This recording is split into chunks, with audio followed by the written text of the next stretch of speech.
I'd like to welcome everybody to CSA Montreal. So our topic today is A Scientist Comes to Christ, Finding New Perspectives on Reality by Garte. And before we start, I'd like to just do a few things. And so just to start off a little bit about the CSCA, CSCA is about merging faith and science together to show that there's no conflict between the two. So on this side over here is information about the Montreal chapter leadership. My name is Joseph Ibihal. I'm faculty in the School of Computer Science at McGill University. I've been there since the year 2000, so 20 years, almost 21 years. I have a committee who's helping me out. Now, if you want to contact me, I have my email address over here, so feel free to contact me. I'm really interested in getting people's ideas on what events and what sort of things we should do in Montreal, what kind of outreach, all these kind of things. So please contact me if you have any ideas, any suggestions.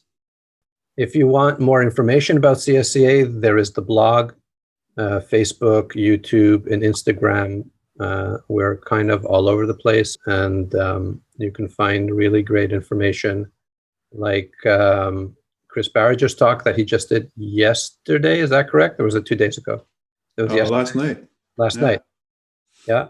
And you'll find Garte's talk again posted, I'm sure, in a week or so. So I would like to introduce Garte. So let me do this kind of officially. So Garte has a PhD in biochemistry, has been a tenured professor at New York University, Rutgers University, and the University of Pittsburgh, Division Director at the Center for Scientific Review of the National Institutes of Health, and Interim Vice President for Research at the Uniformed Services University of the Health Sciences. He is currently visiting professor of pharmacology and toxicology at Rutgers University. He has published over 200 peer-reviewed scientific papers and 4 books. Dr. Garte is a fellow of the ASA and serves as vice president for the Washington, D.C. Metro chapter of the ASA. He was a member of the board of advisors of the John Templeton Foundation and has consulted and blogged for BioLogos Foundation.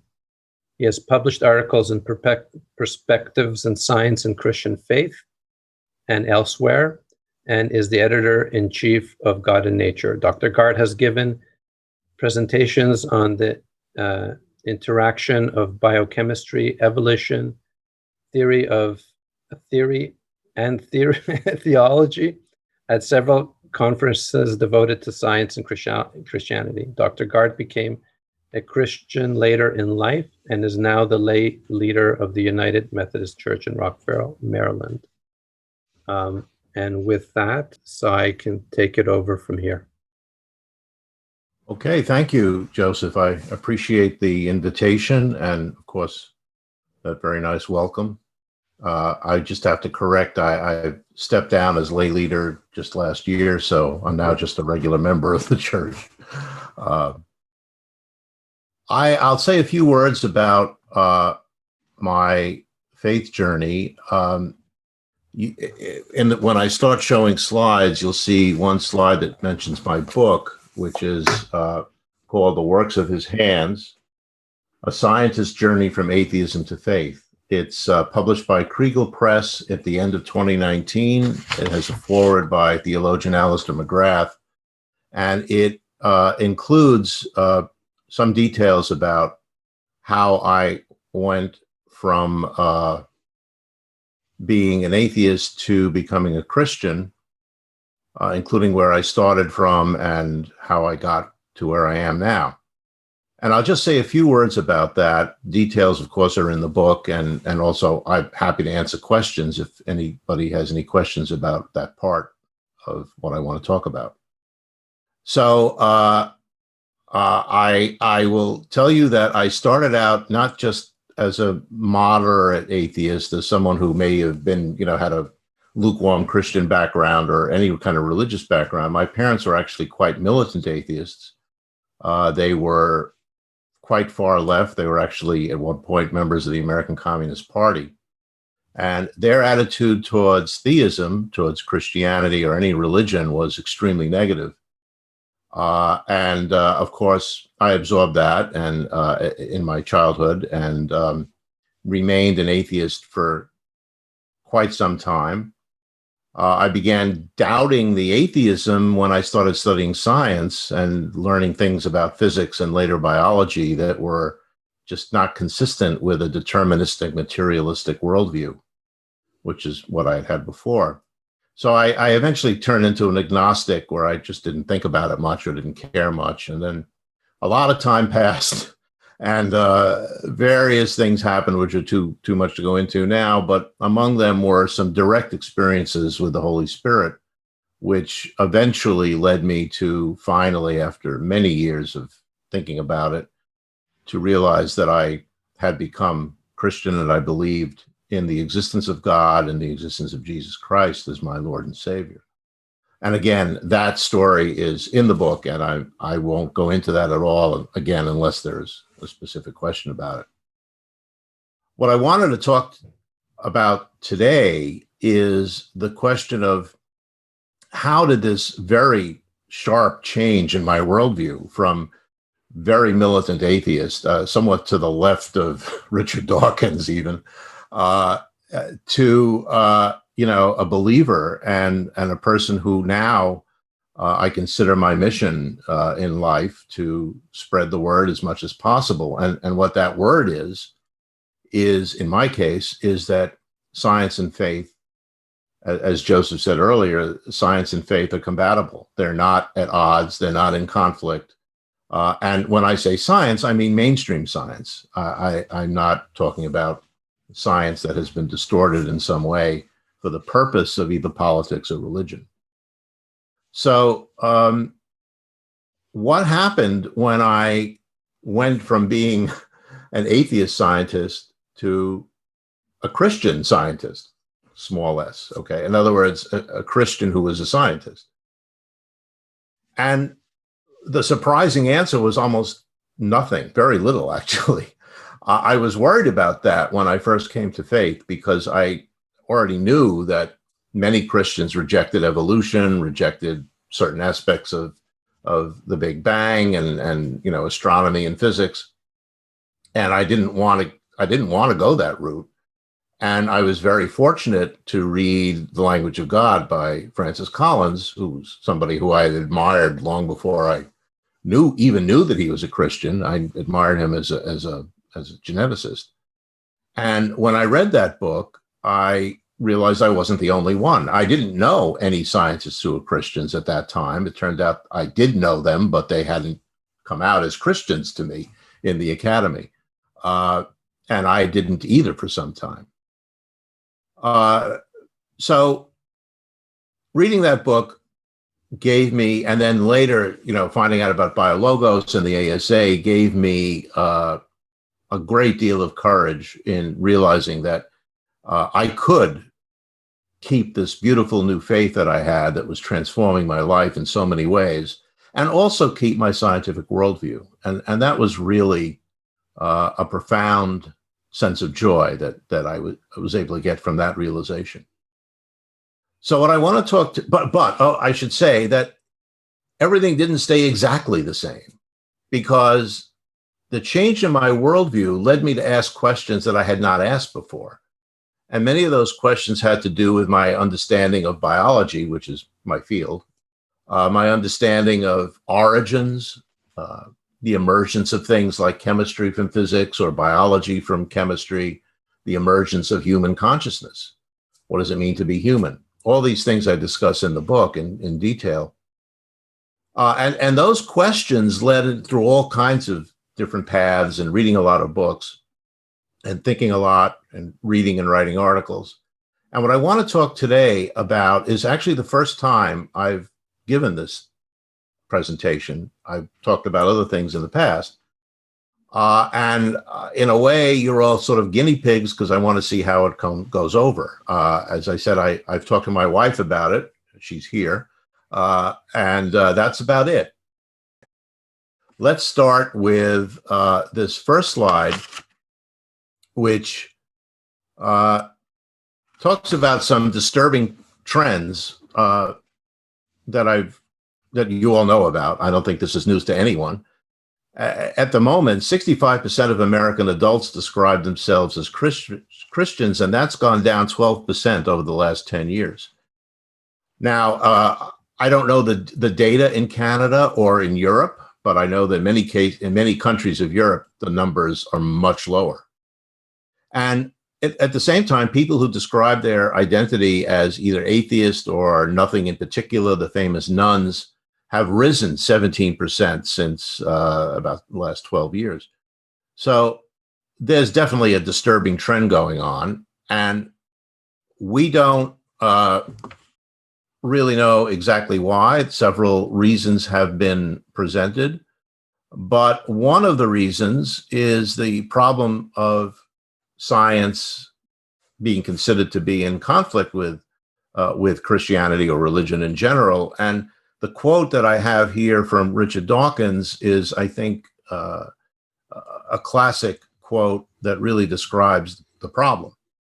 The universe that we observe has precisely the properties we should expect if there is at bottom no design, no purpose, no evil, and no good.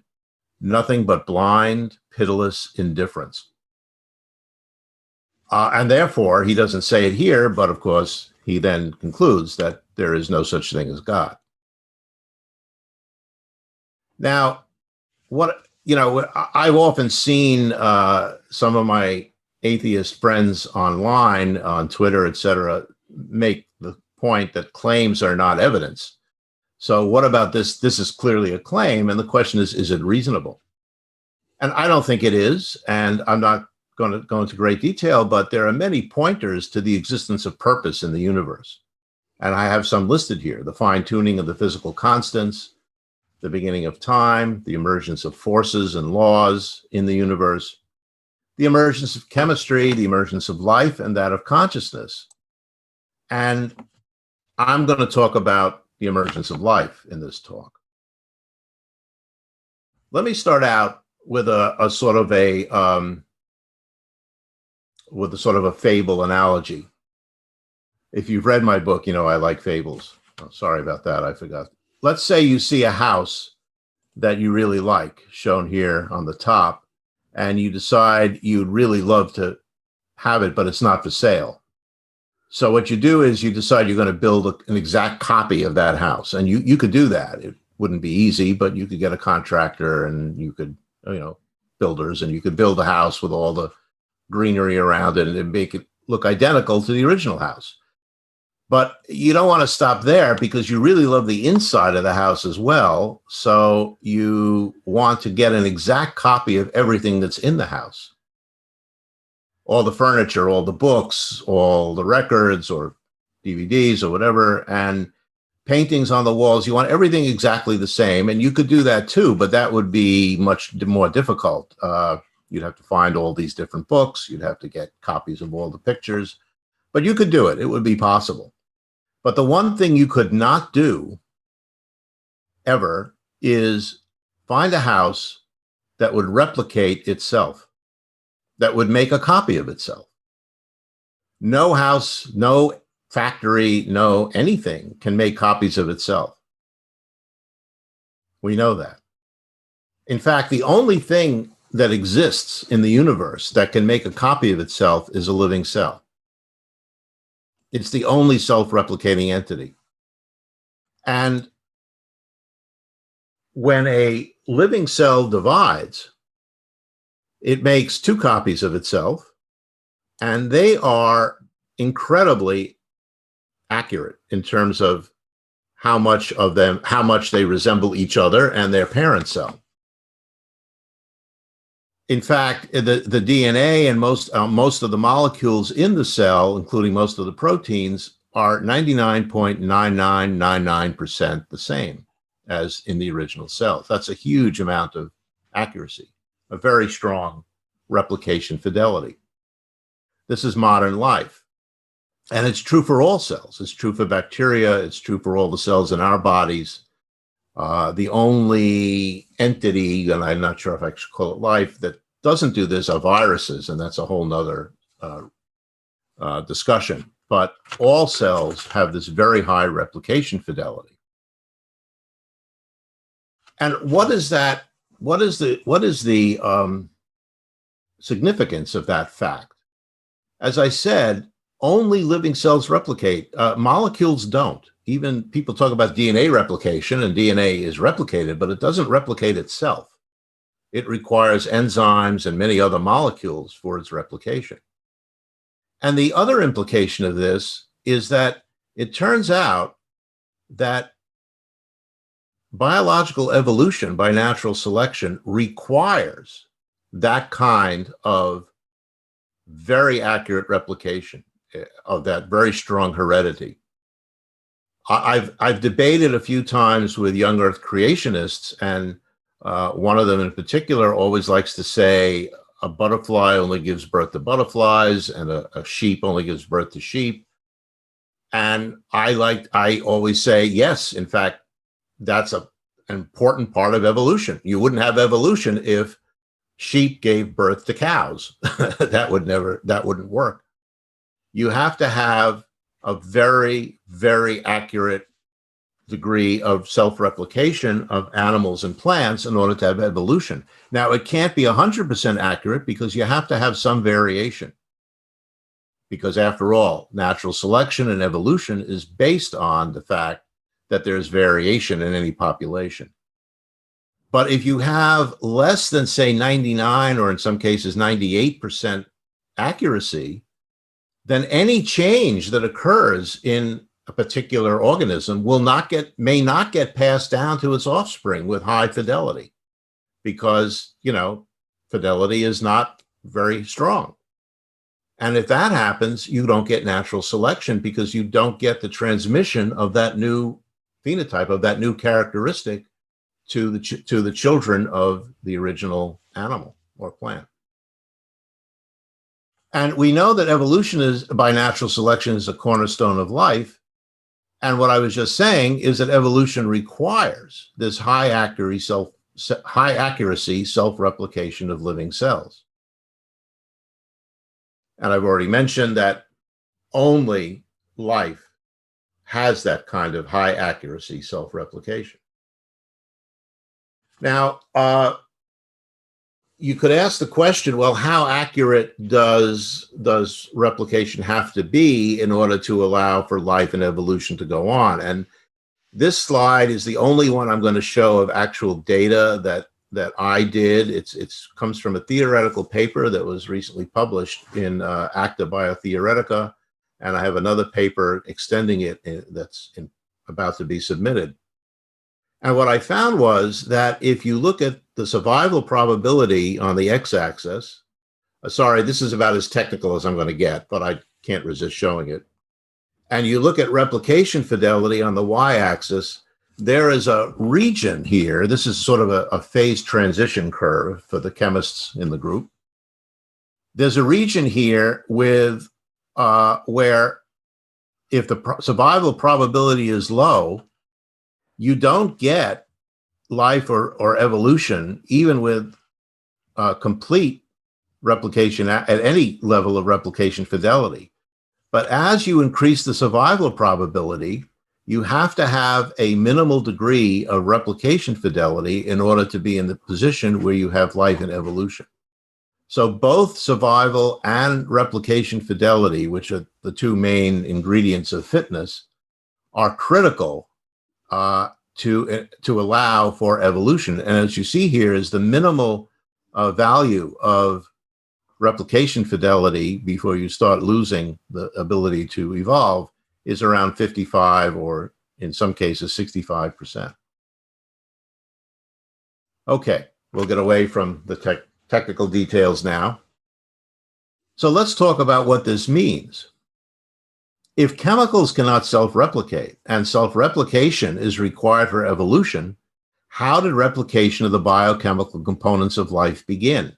And how did evolution begin? So this is a problem for, a rational, logical chicken and egg, which came first. We know that accurate self-replication had to come before evolution, but we know that the only way that life improves, that self-replication can be more and more accurate, the way we know that happens is through evolution by natural selection. But you need replication before you get that. So we have an enigma. Now, many proposals have been made. Most of them involve some form of chemical evolution, not biological evolution, not natural selection, but chemical selection. But those don't have a lot of support, not a lot of evidence yet. So this is still an unanswered question. What it suggests is that the assumption that life began as a series of complex chemical reactions that eventually evolved. You often hear that term. Oh, this happened, and then eventually life evolved into or the chemicals eventually evolved into a living cell is fallacious, because eventually evolved assumes that evolution can occur.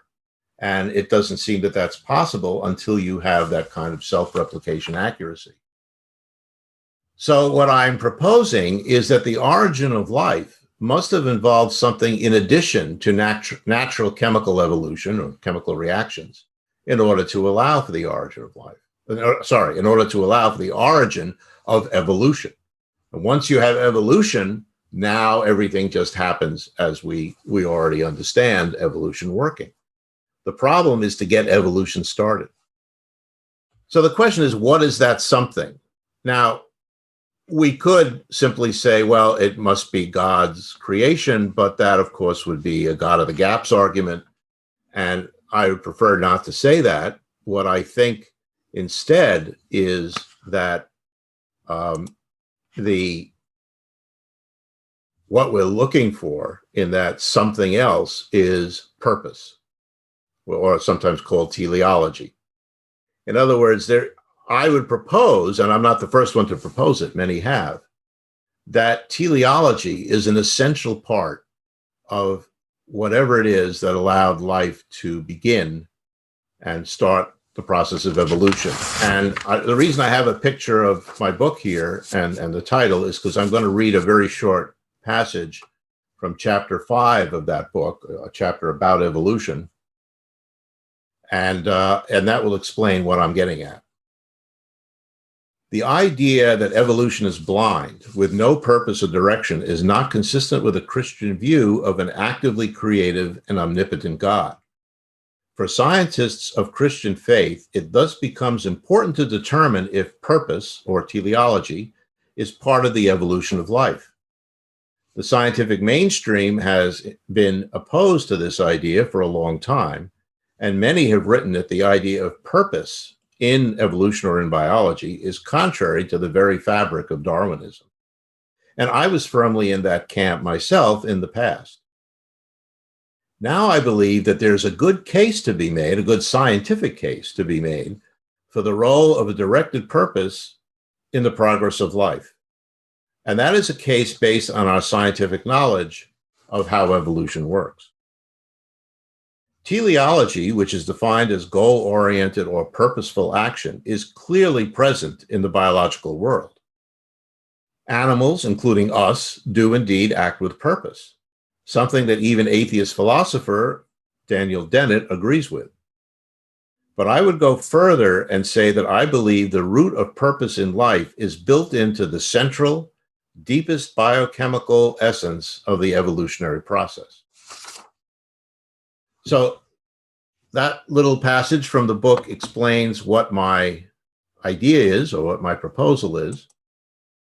And now let's see if it has any evidence. Is there any evidence for teleology in biological evolution? And I'm going to present some quotes from a paper by a very well-known British physiologist named Dennis Noble, who is not a theist, but who has come to the same conclusion strictly from scientific evidence. And what he says is, organisms and populations of organisms do have identifiable and empirically testable goals. And that isn't hard to understand. We can just think of a rabbit running away from a fox or a fox chasing a rabbit. They have a goal. One wants to survive, the other wants to have dinner. This is a key issue that Noble brings out, which comes from recent laboratory scientific findings. Variation is not random with respect to genome location and or organism functionality. The target of variation and the preservation of existing functionality ensure that evolution is not entirely blind. Now, that's very important, that last sentence, because what he is saying is that within the genome, some parts of the genes are targeted for variation, for mutation, and other parts are targeted for the opposite, for no mutation. And that allows for the preservation of existing functionality. And if you think about it, those two things together make it possible for evolution to work fairly quickly. So in other words, you can get mutations that cause variation in some parts of the gene while preserving the working parts of the rest of the gene, which is a very interesting idea. He also says organisms are agents to the extent that they can interact socially with other organisms to choose particular forms of behavior in response to environmental challenges.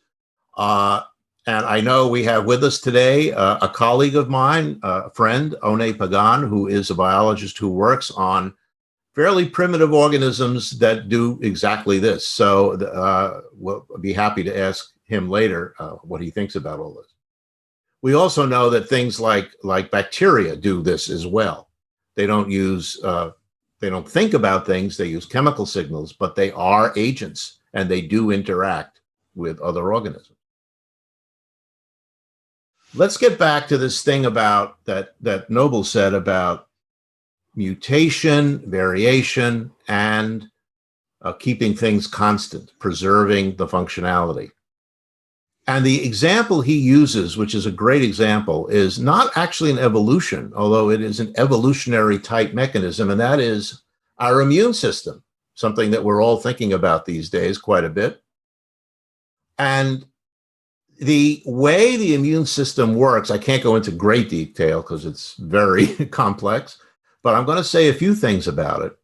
And the way it works is really extremely interesting and right in line with Noble's ideas.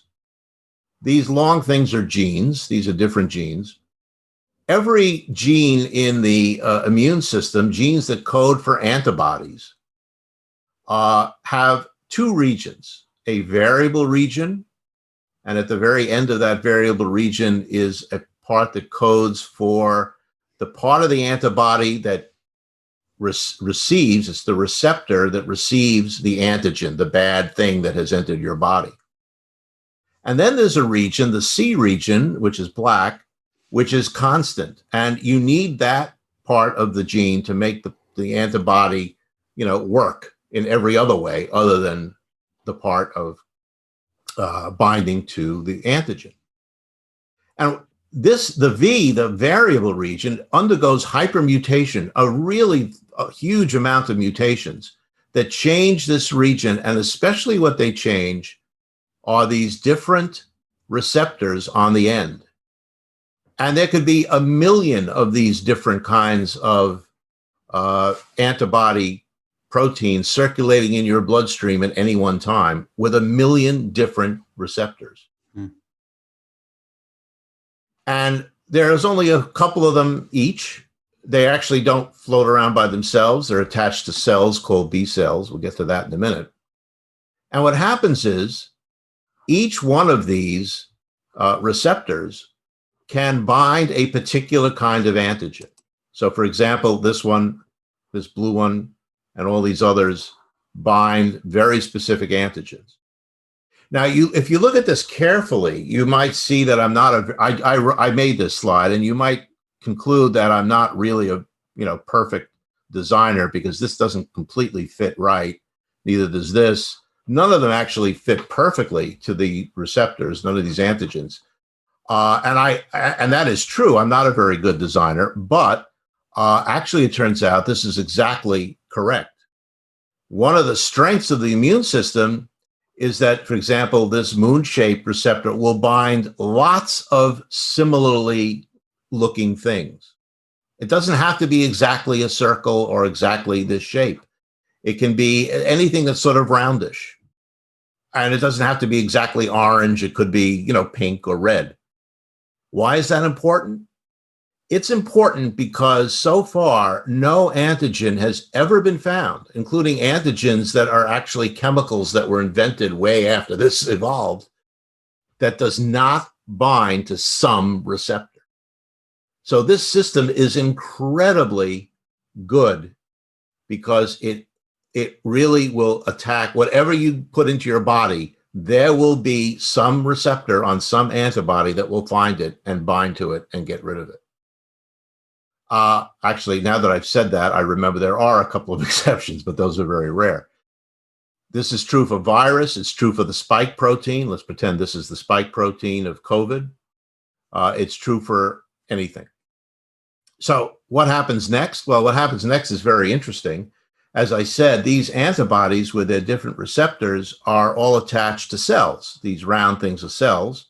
They're called B cells. And what happens is you get one of those spike protein or some antigen to bind to its receptor.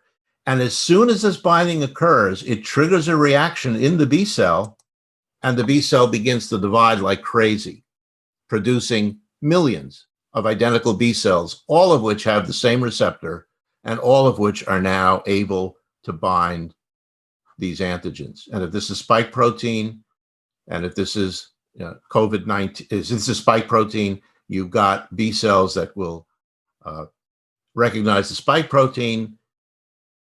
And let's say the spike protein is there because it was made by the messenger RNA in a Pfizer vaccine or a Moderna vaccine. And now you're already, if the COVID virus dares to enter you, you've got all of these receptors and antibodies ready to catch them and destroy them. So I threw that in because of the relevance, but it's also fascinating that this mechanism of variable and constant regions in genes, what Noble says, and he gives examples, is that this occurs in evolution as well.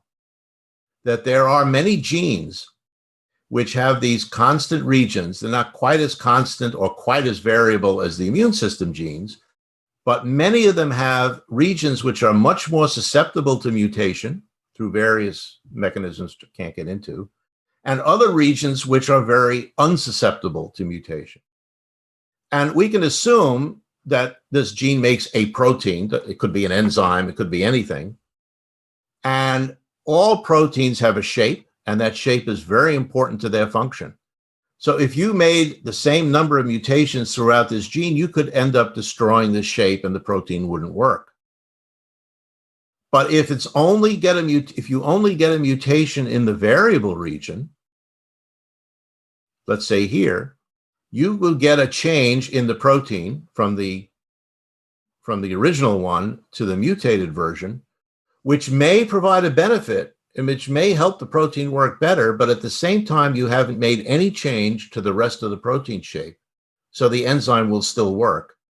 And now this could be better or it could be worse, but if it's better, you're going to have a sort of directed mutation because it was directed to the variable region, which is, let's say, the active site. And this is where you can end up with a directed, purposeful mutation rather than purely random. So I said a lot there, and there's a lot to think about, and we can certainly discuss it further in the question time. But now I want to talk a little bit more about, this is from another paper that Noble published, where he talks in general about his view of biology, and I think it's a good one, and I agree with it. This is the standard view of biology. We start with genes, and this is what might be called the gene-centric view. The genes make proteins and RNAs. The proteins and RNAs form networks, which then end up making and working with subcellular machinery, some of the organelles, which of course are part of the cells, which are part of tissues, which are part of organs, and they are part of the organism. So this is a bottom-up approach where you start with genes and you get everything else. You get a person or a goat. Noble's idea is different. He has the same pathway, but he includes feedback at many levels. And this feedback is top-down. So, for example, the genes have to be expressed before they make these proteins and RNA, and that expression comes from all kinds of places. It could come from the organs or the tissues. It could come from the environment affecting these organs and tissues.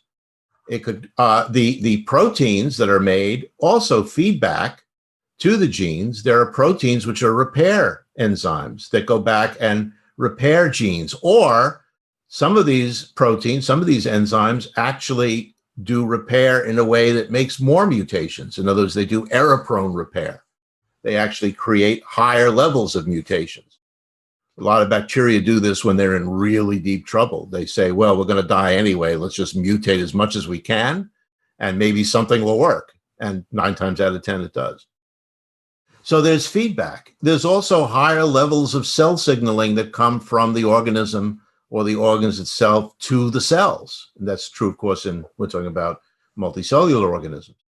And so basically the bottom line here is that the original from bottom up, from genes up, is far too simple. We really are talking about a systems biology approach here, where we get a lot of top-down activity to affect the genes and to affect the way cells function. Now, remember, all of this is science. There's no theology in any of this. This is coming from work that's been done in many, many laboratories, and it's a growing movement now to get away from gene centrism, and which is some people call the standard model, and to look at the interactions, both in evolution and just in regular cell biology, that go on, where you have top-down and environmental effects on all of these things. We are not slaves to our genes. We're not simply a function of our genes. We're a function of so many things, including the environment, and including the whole idea of teleology and purpose. Now, so let's see where this leaves us. I would say that in concluding that, contrary to Dawkins, the universe does show pointers to purpose, including both the existence and the evolution of life. What I'm saying is, if there were no purpose in the universe, I don't believe there would be life, because the origin of life is going to require some teleological input. We're not going to get it simply from chemical equations. I know that's controversial, but that's what I believe. And I think teleology should be considered as a natural part of biological mechanisms, including in evolution and the origin of life. Now, is there any precedence for this idea of taking a science like biology and bringing in a philosophical idea that never fit there before? And the answer is yes. Just look at physics. We now know that quantum theory, for example, is a fundamental part of the nature of physics.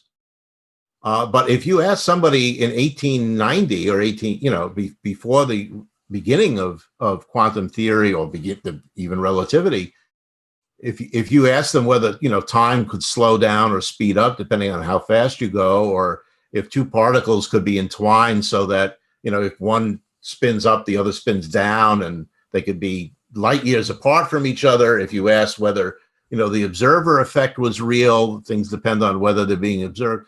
They would look at you like you were nuts, and they'd say, we're interested in science, not the supernatural. Well, what happens is, as science progresses, and this has always been true, that goalpost of the boundary between natural and supernatural keeps moving. It keeps shifting. We keep taking things that we never thought were scientific, and now we add them to the natural world, to science.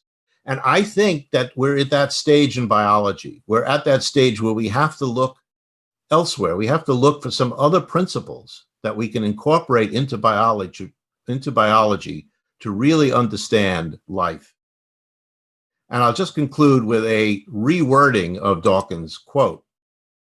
I would say that the universe that we observe has precisely the properties we should expect if there is at bottom a grand design, a purpose, and that purpose may be the existence of a part of it that can worship its creator. That's us. Good and evil, and all that is needed to justify belief in the presence of God. And I will stop there and take questions.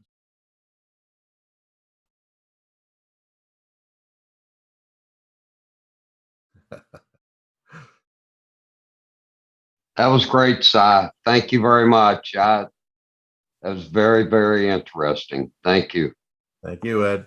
Yes, yes. So, yeah, I was saying hurrah for Cy also. So if anybody has any questions, you can do the old-fashioned, like raising the hands, or you can write in the chat. You'll have to turn on your, yeah. Got it. Yeah, so that last thing you were saying, Si, about how in the 1800s they'd have said, oh, that's supernatural and we're dealing with science. And wasn't there some science fiction writer who said that modern science is what looked like magic in the past? But doesn't that sort of play into the atheist thing that, yeah, we think that that's supernatural and we're attaching it, but really intelligent people, when they get there, will realize it's not supernatural at all. It's just science. Well, it's funny. I always find it strange that atheists claim science for their own. It doesn't even make sense historically, because where did modern Western science come from? It came from many Christians. All the original European scientists were Christians, and the ones who weren't were either Jewish or Muslim. I don't know of a large number of atheist scientists until the end of the 19th century. And I mean, even Darwin, there's a great quote of Darwin saying that he thinks that the idea that you have to be an atheist to accept evolution is absurd. And I agree. I mean, I think that, that's why I say there's no conflict between science, because they're not two different things fighting with each other. So, I mean, on Twitter, I recently tweeted something which got some funny responses. I said something like, welcome to the Atheist Museum, the home of the largest straw man in the world. And that straw man is that science can answer all questions about the natural world better than religion. And and one atheist responded to me saying, "Oh, really? Name one case where religion answered something better than science." And I said, "Please look up the definition of a straw man," because that's the point. We don't say that.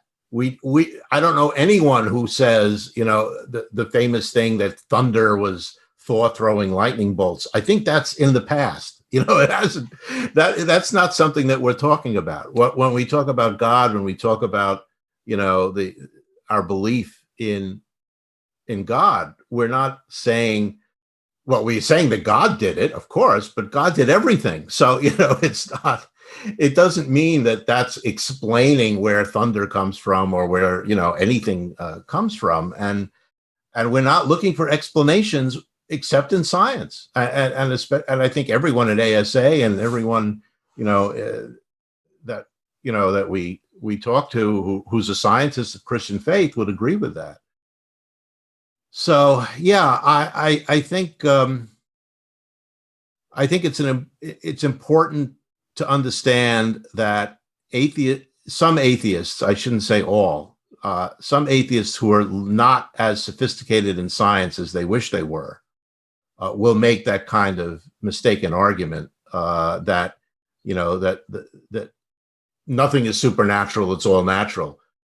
Okay, fine. I mean, I could go with that if you define supernatural in that way.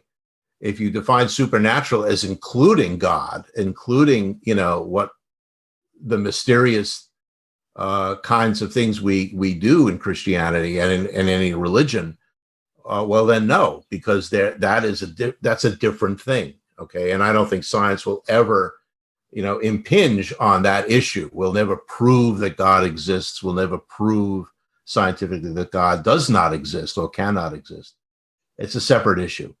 But in terms of the natural world, in terms of God's creation, yeah, I mean, Einstein had to use some crazy geometry that nobody ever, cared about in order to prove relativity. And you got to take stuff from where you can find it. And I'm so happy that some smart people like Dennett and like Dennis Noble, who are not theists, understand that this issue of teleology has been dismissed out of hand, and it's a mistake. It's a mistake scientifically, and it's a mistake religiously. And I think it can help. I think it can help us as Christians understand biology in a scientific sense. I have a follow-up question. So in the idea of teleology, you hear a lot of people talk about the multiverse as an answer to that. Can you speak on that? You mean to the fine-tuning? No. Yeah, exactly. Yeah. That there's this multiverse. Yeah. Actually, Chris mentioned this in his talk last night, and I have a colleague, a physicist named Luke Barnes, who his specialty is the fine-tuning argument. And the multiverse argument solves one problem, which is the statistical issue. Because, one universe, you would never expect to have something that occurs at a frequency of whatever it is, 10 to the minus 100 something. But if you have 10 to the 100 universes, you might get one that we're lucky in. But it also raises a huge number of problems. How do we know that all these different universes have different constants? We don't know that. That's an assumption. And at this moment at least, there's no actual possibility of evidence for a multiverse, because by definition, a multiverse is outside of our universe. And what I like to say, and I don't know if this is theologically accurate, but I like to say, well, if you believe that there's stuff outside of our universe, why can't you believe in a creator God who's outside of our universe? It has the same amount of likelihood as lots of other universes. I mean, it doesn't, to me, it doesn't do anything to change this issue. I could say, yeah, there's a multiverse. One universe is heaven. One universe is where God lives. You can say anything you want. There's no evidence for or against. Anybody else? Any other questions? Is that you, Eddie, with a hand up? Yeah, that's me, Si. Okay, I just see the arm. Okay. Can you see me now? I'm sorry. Yeah, that's good. A simple question. When do you think the breath of life, I know all the, the evolution and all that sort of thing, but when do you think the breath of life came into us as a human being? And, I don't know. What would you say to that, please? I know it's simple, but. No, it's not simple. That is not simple. Okay, my answer to that is not scientific. It's purely theological. And it just goes to scripture. So I can't prove it.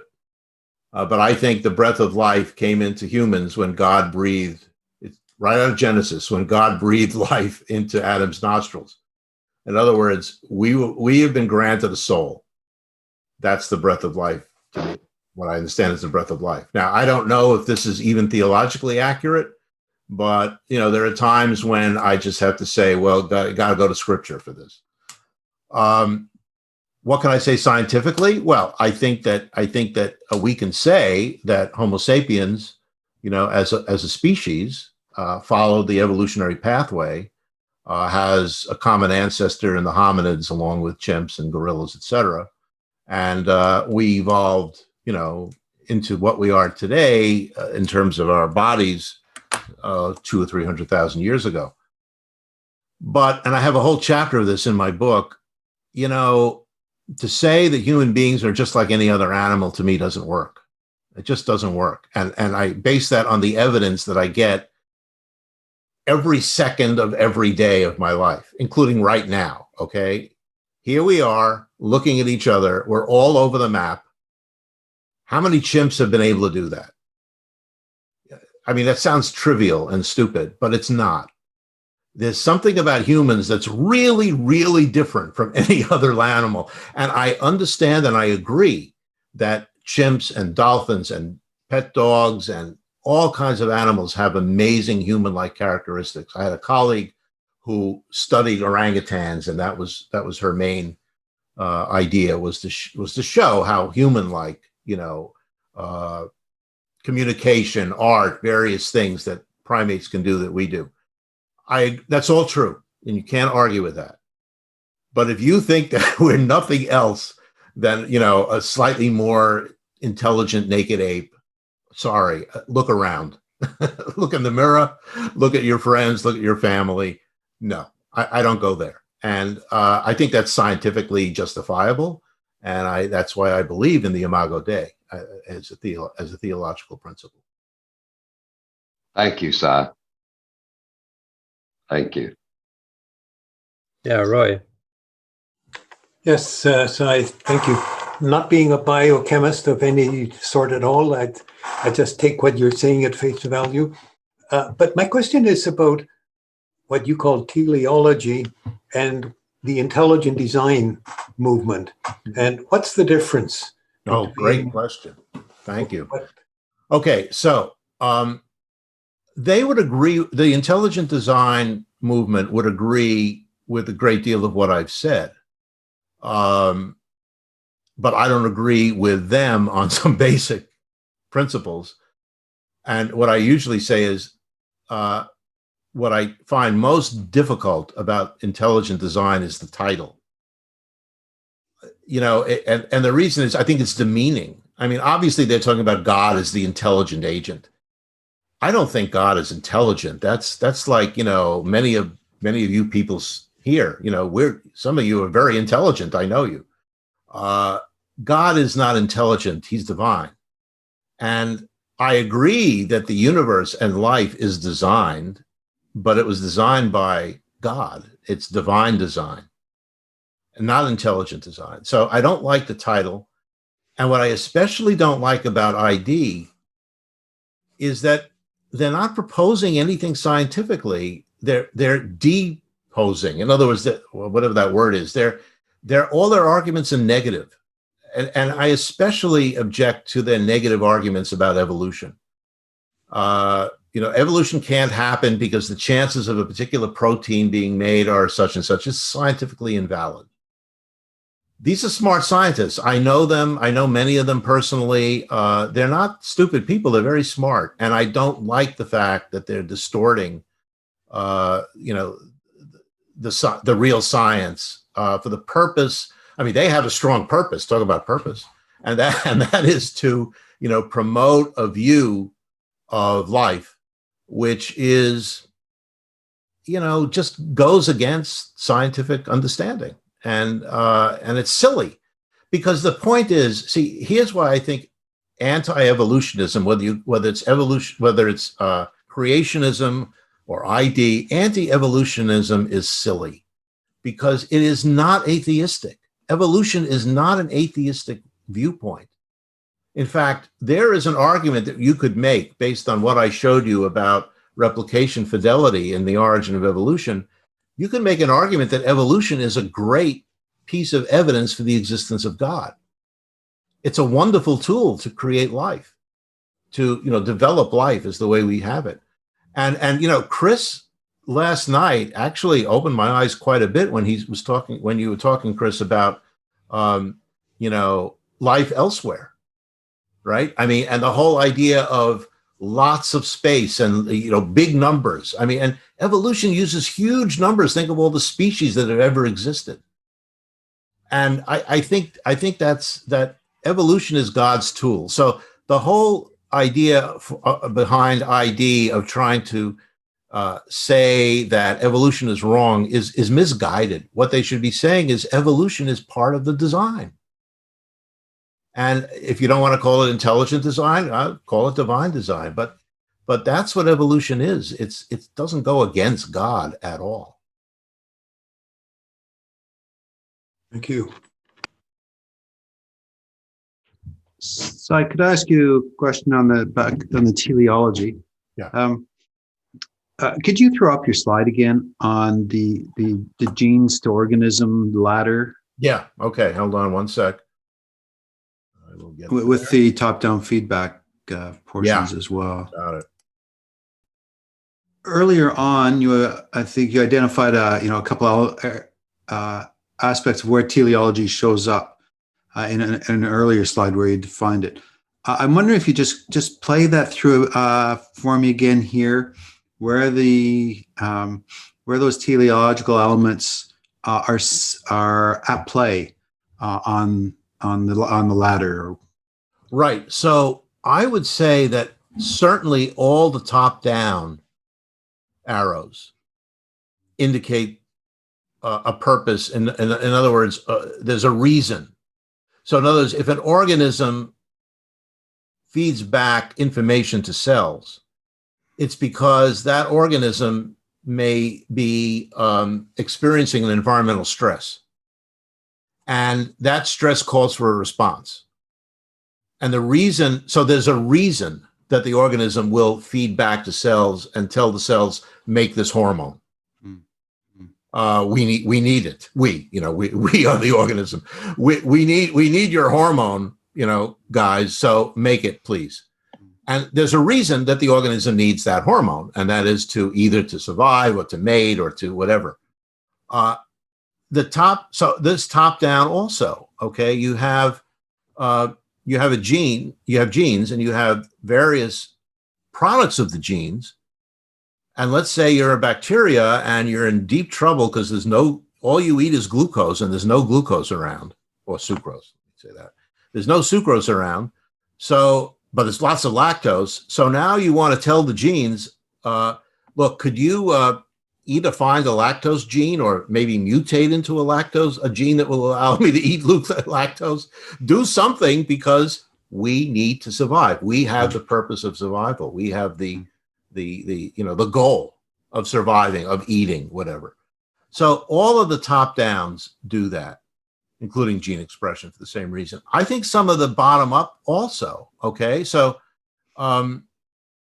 these networks here, okay, the proteins form networks of, this is fairly complicated, but they form metabolic networks, okay? So you have a series of enzymes which all together produce, one after the other, a series of chemical reactions that result in something good.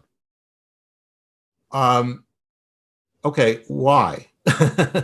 Well, I mean, evolution chooses this, okay, because it's beneficial to have that. So I'm not saying it's anti-evolutionary, but that's my point, in fact, is that the evolutionary process gives that purpose to these various components of life. So, in other words, I'm sorry, go ahead. Yeah. Many materialist biologists try to eliminate teleology language and replace it with function language. But function language loses something. Oh, yeah. In effect. Yes. Functional language versus teleological language is silly. And that's what Daniel Dennett wrote a paper about. And I actually presented a paper to an ASA meeting where I did the same thing. There was a whole list of anti-teleological languages, such as, don't say that the turtles came on the beach to lay their eggs. Say that the turtles came on the beach and laid their eggs. No purpose. Right. Come on.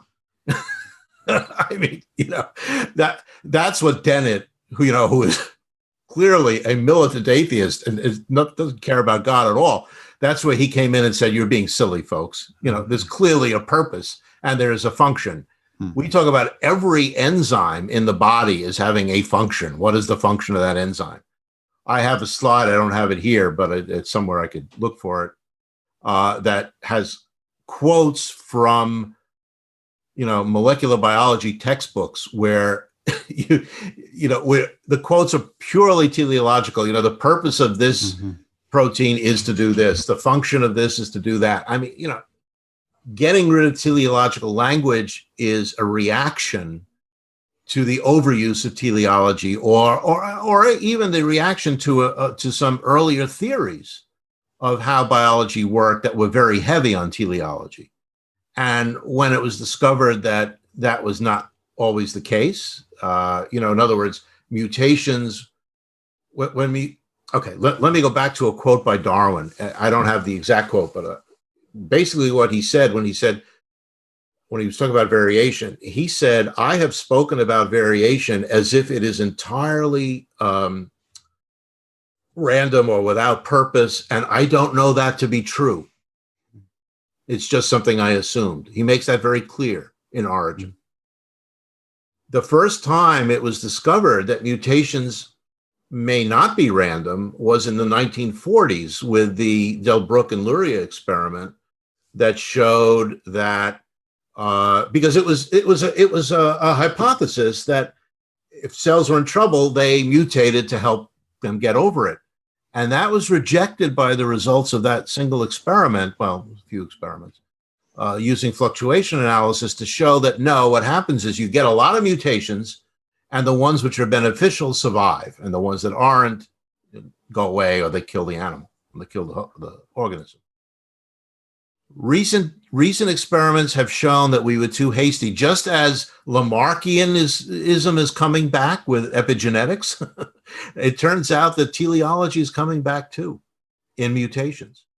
And we now see lots of other influences that affect what's mutated. For example, I showed you the variable region and the constant region, and what's not mutated.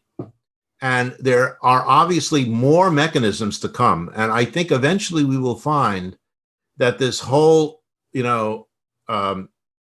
idea that you must avoid teleology at all costs is going to die, because it's not working. It's not, and it's certainly not true. Interesting. Thank you, Si. So can I sort of do a follow-up question on that? Sure. So how does God fit into that? Right, we're talking about teleology, and somehow we're connecting that with evidence of God's work, I guess, or something, right? So can you? Yeah. So how does God fit into this? I don't think teleology is a proof of God, because teleology, as I have explained it, goes along with Dennis Noble, who's not a theist. And what he would say is teleology comes from the living organisms. I go a little further, because I say, well, I go back to the origin of life and say, well, how did we get the first bacteria that, is able to make decisions and act as an agent? How do we get anything that's alive in the sense that it can evolve? And I think eventually, and here I guess I do have agreement with ID in that I do believe that there was an agent involved in the origin of life, but I don't think that's a scientific claim. I don't know if we'll ever be able to address that directly. I think it's a theological claim. I think you can certainly be an atheist like Dennett, or like, I don't know if Noble is an atheist, but he's definitely not a Christian. And I think you could still agree with everything I've said today, and it's not going to convince you to believe in God. But it might make you think about materialism and about some of the propaganda, for example, about the pitiless indifference of the universe. Clearly, the universe is not full of pitiless indifference, because most of us here are not indifferent. If the universe were 100% full of pitiless indifference, there would be no charity. There would be no loving neighbors as themselves. There would be no agape capable individuals, as Chris talks about. Why are there such beings? Evolution doesn't explain it. In fact, somewhat you could say it's counter-evolutionary. So I think if you look at this philosophically, you have to say there's something going on. And, whether we will ever be able to say, well, this clearly means it's God is something I doubt, because I don't think that will happen in the current scientific context. It's certainly possible that at some point, science will become theistic. I don't know if that's true or not, but I don't think it's impossible. It was originally theistic. Remember that originally when people like Newton or Robert Boyle or so many others, Alexander Fleming, Louis Pasteur, all these other Christians who were brilliant scientists, they thought of science as theistic because they considered what they were doing was understanding God's creation. And, if you just take away the word God's creation and change that to the natural world, that's what every scientist thinks. We're understanding the natural world. The natural world is God's creation. So, who knows? But I think God fits into this because if we can add teleology back to the science of biology, it doesn't automatically point to God, but it certainly helps. Nate. Unmute. No, okay. Yeah. In the tradition of all great conferences, this is more a comment rather than a question. So, 2 points. You were mentioning that you don't consider God intelligent rather than divine, as opposed to divine. It's not that I'm disagreeing with you, but I kind of am. But because it brings me to the next aspect that you said, that God was an agent in the appearance of the universe, the appearance of life, all these type of things. And most of you know me, but again, I'm not traditional theist. I'm a very hopeful agnostic, and according to my wife, a closeted Christian. So just so you know where I'm coming from. What if God, it's not only intelligent, but so hyper, and I mean freaking hyper intelligent, right, that was able to really create matter out of really nothing, not the nothing that many people, because when they say the universe is created from nothing, but then there's quantum fluctuations, things like that. But that's not really nothing, in my view. Right. Okay, so that's the first point. Who was able to create matter out of literally nothing, and then endow chemistry with the self-organizing properties to generate life. Okay, so nobody has ever came up with the foggiest idea of how self-organizing properties can come about. And then a bunch of nerve cells, a bunch of brain cells and whatnot generate consciousness. I not only think that God is intelligent, but he's hyper intelligent. It's like another category. Am I making sense? Yeah, I agree with you. I use the word divine instead of hyper intelligent, but yeah, I agree. Yeah, but I love the talk side. Thank you. Oh, sorry, get excited. I thought you were going to explain to me about the neurobiology of planarians. Oh, if you want, I can talk about it all day, but I can even show you a picture of it.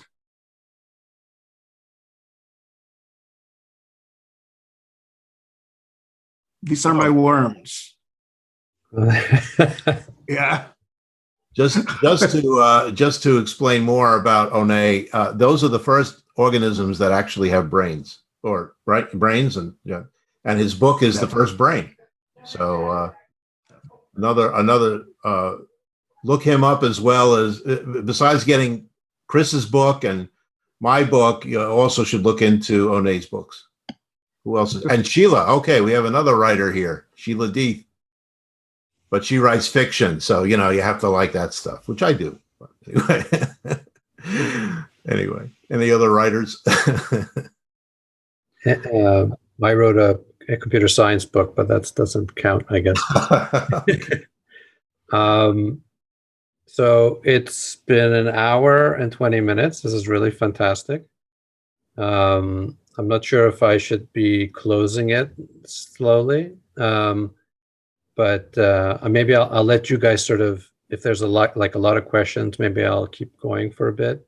Are there any? So I just want to talk about closing maybe, but I don't want to close it quickly. So any questions? I've got a question for One. Go for it. Is that C. elegans behind you? You're working with, or something else? Don't ever call this worm C. Sorry. You're in trouble. Oh man, no. Blow it. No. Sai knows this. There was a big issue on Twitter because somebody insulted C. elegans. And really, people were calling each other's names and whatnot. No, these are flatworms. These are about, maybe the ones that I work with, they're about maybe 10 millimeters long, but about a centimeter long. And they are pretty much the only organisms that can regenerate their whole brains. When you can cut their heads off and they will regrow a new head with a new brain formed correctly. So you can just imagine if we learn how to do that. I mean, for brain injuries, Alzheimer's, all these type of things.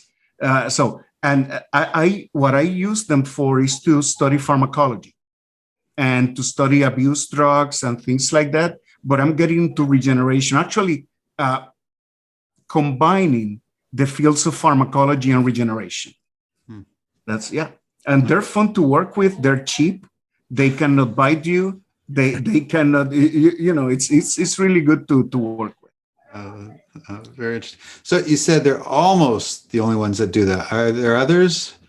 Well, the thing is that, for example, Hydra, that jellyfish, organisms like that, they have nervous systems, but not a centralized nervous system. They don't have like a brain or something like that. You can take a Hydra, okay, like a type of small jellyfish. You can blend it, okay? You can pass it through a mesh. And those dissociated cells will reform into the whole organism again. Okay, that's an even, but with planarians, if you do that, you get worm soup. That's all you get. But hydras, regeneration in all its forms is so fascinating that I'm geeking out right now, obviously, and I know I'm in good company. But there's many organisms that are fascinating in that sense, and I'm fascinated about nervous systems. I mean, that's true. Right. I know next to nothing about theology, and nothing like that. And I'll be happy to discuss with any of you through email or Zoom chats and whatever. I can send you a couple of review papers. I'm a planarian evangelical. Since no one's asking any questions at the moment, I'm going to throw out one more question for you. Are octopus nerves, legs similar? Oh, no, that's even more interesting. Octopuses and organisms like that, they have a different type of brain. It is as if your brain would surround your esophagus. Okay? And it's true. Each arm has its own primitive independent nervous system. You got an octopus's arm. First of all, they will grow it back. The arm will not grow back an octopus, but it's capable of some independent decisions. That's one of the paradoxes, because when I tell my students a bacterium, a tiny microorganism, there's no nerves, there's nothing, but they make decisions. They know when to swim towards food or away from a toxin. Okay, and I know it's chemical signaling and whatnot, but it's a marvelous way of chemical signaling. Very interesting. No, thank you. And I have to go. So thank you, Sai and Joseph and all of you. It's been nice seeing you all and meeting some of you. Stay out of trouble because I never do. And we'll talk to you soon. See you, One. Bye. Yeah, I think One just took that out of my mouth. I was going to just sort of close, and I think there's no more questions, and I think this worked really well. So thank you very much, Sai, for the fantastic talk and these great questions. I think this was really great. I didn't track it, but at least a half an hour worth of questions. So thank you, everybody, and looking forward to our next Montreal chapter meeting and seeing maybe all of you back again. That would be really nice. All right, so thank you, everybody. Thank you all.